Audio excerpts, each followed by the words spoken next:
నమస్తే అమ్మా. నమస్తే తల్లి. అమ్మ, కార్తీక మాసంలో హ్మ్. స్నానాలు, హ్మ్. మరేమో కార్తీక వనభోజనాలు, హ్మ్. అలాగే చేయని వాళ్ళ కోసం హ్మ్. అంటే చాలా ఉపవాసాలు అవి చేస్తూ ఉంటారు కదా. హ్మ్. కార్తీక మాసంలో ఉపవాస నియమాలు పాటించాలంటే ఎలా పాటించాలి? వనభోజనాలు అంటే పొలోమని వెళ్ళిపోయి అక్కడ మేక కోడో కోసుకొని తినడం కాదు. There is a science behind it and there is sincere result రావాలంటే ఏం చేయాలి, ఎలా చేయాలి ఒకసారి తెలుసుకుందాం మనం ఈ వీడియో ద్వారా. కార్తీక మాసంలో వనభోజనాల గురించి చెప్తానమ్మా. ఫస్ట్. గోవర్ధన పూజ చేశాం కదా పాడ్యమి నాడు. గోవర్ధన పూజకి ఏం చేశారు వీళ్ళు? ఇంద్రయాగం వద్దని చెప్పి ఇంద్రయాగానికి తెచ్చిన వస్తువులన్నీ తీసుకెళ్లి గోవర్ధన పర్వతానికి పూజ చేశారు. అప్పుడు బలరాముడు అన్నకూటోత్సవం చేశాడు. అన్నకూటోత్సవం అంటే అందరి ఇళ్లల్లోనూ వండి అంతా రాసిపోసి సమానంగా పంచుకోవడం, అంతే. అందరు నువ్వేం తెచ్చావు నేనేం తెచ్చాను లేదు, అందరూ కలిపి. నువ్వు ఎంత తెచ్చావు నేను ఎంత తెచ్చానని లేదు, నువ్వు డబ్బున్న వాడివి నీ బీదవాణ్ణి అన్న తేడా లేదు, నువ్వు అధికారివి నేను నీ దగ్గర సేవకుణ్ణి అన్న తేడా లేదు. అందరూ సమానంగా ఎవరేం తెస్తే అంతా కలిపి ఒక్కటిగా పోసి దాన్నంతా సమానంగా షేర్ చేసుకోవడం. ఇది ఎక్కడ జరిగింది? గోవర్ధన పర్వతం దగ్గర జరిగింది. వీళ్ళు గ్రామంలో లేరు, గ్రామం నుంచి పర్వతం దగ్గరికి వచ్చారు. పర్వతం దగ్గరికి వచ్చి అక్కడ చక్కగా పర్వతానికి పూజ చేశారు. అక్కడ ఉన్నటువంటి ఆవులన్నింటికి అవి వెళ్ళి పచ్చిక వెతుక్కుని తినకుండా లేత పచ్చిక తెచ్చి వాటికి పెట్టారు, ఆవులకి ఎడ్లకి. వీళ్ళు వండుకున్నటువంటి పదార్థాలు తీసుకొచ్చి అక్కడ తిరిగేటటువంటి కుక్కలు నక్కలు మొదలైనటువంటి ఊళ్ళో ఎవరు పెంచకుండా తిరిగే జంతువులన్నింటికి గోధుమ పిండి, తీపి, తరువాత నెయ్యి కలిపి చేసిన పిండి వంటలన్నీ పెట్టారు. తర్వాత ఆ గ్రామ శివార్లలో ఉండే పల్లెలు ఉంటాయి కదా కొన్ని గిరిజనులు వాళ్ళవి, ఆ పల్లెల్లో ఉండే వాళ్ళందరికీ కూడా వీళ్ళు గ్రామంలో వండుకున్నటువంటి మంచి రుచికరమైన పదార్థాలు వాళ్ళకి పెట్టారు. పెట్టి వీళ్ళందరూ చెట్ల కింద కొమ్మల్లోనూ అక్కడ హాయిగా ఉండి ఎడ్లకి కూడా పందాలు పెట్టారు. అంటే వాటికి కూడా వినోదం అక్కర్లేదా? మనుషులకేనా? పందాలు పెట్టుకుని చాలా ఆనందంగా ఉన్నారు. అక్కడ అన్నకూటోత్సవం చేశాడు బలరాముడు. అక్కడి నుంచి వచ్చింది. మరి అందుకే ఇప్పుడు కార్తీక మాసంలో ఏం చేయాలని చెప్పారు? కార్తీకంలో వనసమారాధన చేయాలన్నారు.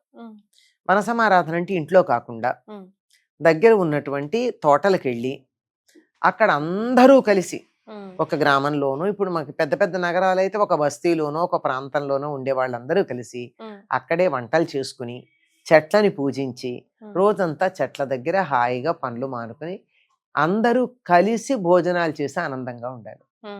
ఇది వనసమారాధన చేయాల్సింది. వనసమారాధనలో భోజనం ఒకటే కాదు, చెట్లను పూజించాలి. తప్పనిసరిగా వనసమారాధన నాడు చేయాల్సింది ఏమిటంటే ఉసిరి చెట్టుకు పూజ చేయాలి. ఉసిరి చెట్టుకి ఇంకా కొంచెం ఓపిక ఉన్నటువంటి వాళ్ళు తులసిని కూడా తీసుకుని వెళ్ళి ఒక కుండీలో తులసికిను ఉసిరి చెట్టుకి కళ్యాణం చేసి లేదా రెండింటినీ పూజించి ఆ తరువాత ఆ చెట్లన్నిటినీ పూజ చేసిన తర్వాత భోజనాలు చేస్తారు. ఉసిరికాయకి తులసమ్మకి ఏంటమ్మా రిలేషన్? తులసి మహాలక్ష్మి, ఉసిరి చెట్టు ఏమో నారాయణుడుగా చెప్తారు. అందుకని ఉసిరి గాలి చాలా మంచిదమ్మా. కార్తీక మాసం అంతా కూడా ఉసిరి తినడం, ఉసిరి గాలిని పీల్చటం, ఉసిరి చెట్ల కింద ఉండడం చేసినట్టయితే మనిషి శరీరానికి పుష్టి వస్తుందట. ఒక శిష్యుడు అడిగట గురువు గారిని, ఉసిరి చెట్టుకి ఇంత ప్రాధాన్యం దేనికి అని. నీకు సరే, మా గురువు గారు ఏం మాట్లాడలేదు, ఏదో గ్రామం వెళ్ళమన్నారు. అతన్ని పనికి పంపించి వెళ్ళేటప్పుడు నువ్వు చింత చెట్ల కింద ఉండు, విశ్రాంతి తీసుకుంటూ. చింత తోపుల్లో నుంచే ప్రయాణం చే, కూర్చోవాలన్నా పడుకోవాలన్నా చింత చెట్టు కిందే ఉండు. వచ్చేటప్పుడు ఆ పని చేసుకుని వచ్చేటప్పుడు ఉసిరి చెట్ల కింద ఉండు. ఆ గ్రామానికి వెళ్ళేప్పటికి వీడు ఎండిపోయాట. ముందు ఆ చింతగాలి మనిషిలో ఉన్నటువంటి శక్తిని అంతా లాగేస్తుంది. తిరిగి వచ్చేటప్పటికి ఇప్పుడు బయలుదేరి వెళ్ళేటప్పుడు ఎంత ఉన్నాడో అంతకన్నా కొంచెం ఎక్కువ ఉన్నట్ట. అటువంటి పుష్టిని ఇస్తుంది ఉసిరి. అమృత ఫలంగా చెప్తారు. దాని గాలి కూడా మంచిది, ఉసిరి గాలి చాలా మంచిది. కనుక అందరూ కూడా ఒక్కసారి పనులన్నీ అయిపోయి కార్తీక మాసం వచ్చేటప్పటికి పంటలు కోతకొస్తే పెద్ద పొలంలో పనులు ఉండవు, వెళ్ళు కోతలు తప్ప ఇంకేం ఉండవు. అందుకని విశ్రాంతి తీసుకుంటూ హాయిగా పొలం పనులు పక్కకు పెట్టి ప్రకృతితో మమేకమైపోయి ప్రకృతి దగ్గర ఉంటారు. ఒక్కసారి ఉసిరి చెట్టుకి అక్కడున్న చెట్లకి పూజ చేసిన తర్వాత పిల్లలు ఎవరికన్నా చెట్లు కొట్టాలనిపిస్తుందా? మరి దేవతా స్వరూపాలు అనిపించదు. భావిస్తాం తప్పనిసరిగా. తర్వాత అందరూ కలిసి ఒక్కసారి భోజనాలు గనక చేసినట్టయితే అంతకు ముందు ఏదన్నా చిన్న చిన్న అభిప్రాయ భేదాలు మగవాళ్ళ మధ్య కానీ ఆడవాళ్ళ మధ్య కానీ విడిగా ఉంటాయి, కుటుంబాలకు ఉండవు. పక్కింట్లో వాళ్ళు పనులకు వెళ్ళిపోయాక ఆడవాళ్ళు ఒకళ్ళతో ఒకళ్ళు దెబ్బలాడుకోవచ్చు, లేదా మగవాళ్ళు వాళ్ళ ఉద్యోగ రీత్యానో మరో రకంగానో అభిప్రాయ భేదాలు కలిగి ఉండొచ్చు. కుటుంబాలు ఎప్పుడు కలిసిపోయాయో అప్పుడు ఈ అభిప్రాయ భేదాలు పోతాయి. అందుకే భోజనాలతో చాలా సమస్యలు పరిష్కరించబడతాయి అంటారు.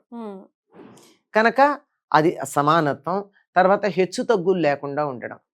దీన్నే తరువాతి కాలంలో బ్రహ్మనాయుడు చాపకూడు అనేది ఒకటి ఏర్పాటు చేశాడు. అంటే పల్నాడు చాపకూడు అంటే ఒక తాటాకుల చాప అక్కడ పెట్టి ఎవరింట్లో ఏం వండితే అదంతా తీసుకొచ్చి అన్నపు రాసులు అక్కడ పోస్తే దాన్నంతా కలిపి ఎవరేం తెచ్చారని తేడా లేకుండా అందరూ కలిపి తినడం. ఇందులో వర్ణభేదం లేదు, వర్గభేదం లేదు, ధనిక పేద భేదం లేదు, ఉన్న వాళ్ళందరూ సమానం. ఇలా చేసుకుంటే ఆ వన మహోత్సవం లేక వన సమారాధన ప్రయోజనకరంగా ఉంటుంది. అట్లా కాకుండా ఒక వర్గం వాళ్ళే చేసి ఏ హోటల్కో ఆర్డర్ ఇచ్చి ఆ తెచ్చిన దాన్ని అలా పేకాడుకుంటూ కబుర్లు చెప్పుకుంటూ తంబోలాలు ఆడుకుంటూ భోజనాలు చేసి, ఇంకా నేను కొన్ని చెప్పను అటువంటివి కూడా అక్కడ అనుపానాలుగా పెట్టుకుని వచ్చేస్తే ప్రయోజనం సిద్ధించిందని చెప్పరు. ప్రకృతితో మమేకమైపోయి ప్రకృతితో మనం సంబంధాన్ని పెంపొందించుకున్నప్పుడు మాత్రమే వనమహోత్సవం. అలాగే సమాజంలో అందరూ సమానమే, హెచ్చుతగ్గు లేదు అని నిరూపించేటటువంటిది ఈ వన సమారాధన. ఇది ఈ కార్తీక మాసంలో చెయ్యాలి. ఎందుకంటే చెట్లు పుట్టలు అన్నీ కూడా భగవత్ స్వరూపాలే. కార్తీక మాసంలో మనం రుద్రాభిషేకం చేస్తాం. రుద్రాభిషేకంలో నమస్తే రుద్రమన్యవ ఉతోత ఇషవే నమః అని మొదలుపెట్టి లోపల ఎవరెవరికి నమస్కారం అని చెప్తాము అంటే ఆఖరికి రథేభ్యో రథకారేభ్య అరథేభ్య, రథం ఉన్నవాడికి, రథం లేనివాడికి, రథాన్ని చేసిన వాడికి, గుర్రాలకి అన్నిటికీ కూడా నమస్కారం అంటారు. దొంగకి నమస్కారం, తర్వాత కూర్చున్నవాడికి నమస్కారం, పరిగెత్తేవాడికి నమస్కారం, నుంచున్నవాడికి నమస్కారం, పడుకున్నవాడికి నమస్కారం. ఇట్లా లోకంలో ఎన్ని రకాల ఉంటారో అందరికీ మానవులకి, చెట్లకి నమో వృక్షేభ్యో హరికేశేభ్యో నమస్తారాయ సంభవేచ అని చెప్పి చెట్లకి నమస్కారం, మేఘానికి నమస్కారం, నీళ్ళకి నమస్కారం, ప్రవాహానికి నమస్కారం, నీటి బిందువుకు నమస్కారం, కొండకి నమస్కారం, రాతికి నమస్కారం అని చెప్తూ ఉంటాం. అంటే ఏమిటిదంతా? ఒక్క మధ్యలో మాత్రమే నమశివాయ చ శివతరాయ చ మయస్కరాయ చ అని చెప్పేటటువంటి దాన్ని అక్కడొక్క చోటే శివుడు అనేటటువంటి పేరు ఉంది. అది కూడా శుభకరుడు, క్షేమంకరుడు అనే అర్థంలో. ఇంకా ఎక్కడా ఏం లేదు. మనం కన్ను విప్పి చూస్తే మనకి పరిసరాల్లో కనపడేవి ఏవైతే ఉన్నాయో వాటన్నింటినీ భగవత్ స్వరూపాలుగా భావించి నమస్కారం చెప్పటమే ఉంది ఈ రుద్రం అంతా. మరి అటువంటి రుద్రాన్ని అక్కడ పఠించిన తర్వాత ఇక్కడ కొంచెం సమారాధన చేసుకున్నట్టయితే నమో వృక్షేభ్యో హరికేశేభ్యో, వృక్షాలకి, వాటికి ఏమిటి ఆకుపచ్చని జుట్టు కలిగినటువంటి చెట్లు అవే కదా అని చెప్పుకుంటూ వాటన్నింటికి కూడా ప్రకృతిలో ఉన్న సమస్తానికి నమస్కారం చెప్పేటటువంటిది నమ్మకమమ్మ. అటువంటి నమ్మకాన్ని ప్రాక్టికల్గా చూడడానికి వనసమారాధన మనకి సహకరిస్తుంది. అంటే రథకారుడు, రథం లేనివాడు అంటే కారులో వచ్చినవాడు, కారు నడిపిన డ్రైవరు, కారులో కూర్చున్నవాడు, నడిచి వచ్చినవాడు అందరూ సమానమే. ఇంత సమానత్వం గురించి మన సమాజం చెప్తూ ఉంటే, మన సంప్రదాయం చెప్తూ ఉంటే, మన దేవతా స్థుతులు చెప్తూ ఉంటే మనం దాని నుంచి దూరంగా ఎందుకు వెళ్ళిపోయామో నాకు ఎప్పటికీ అర్థం కాదు. మరి కల్చర్ అమ్మా, ఫాస్ట్ కల్చర్ అనలేని దీన్ని నాగరికత అంటామేమో, నగర జీవనానికి సంబంధించింది అంతే. అమ్మ మరి కార్తీక స్నానాల గురించి మనం తర్వాత భాగంలో తెలియజేద్దాం. ధన్యవాదాలు. నమస్తే అమ్మా.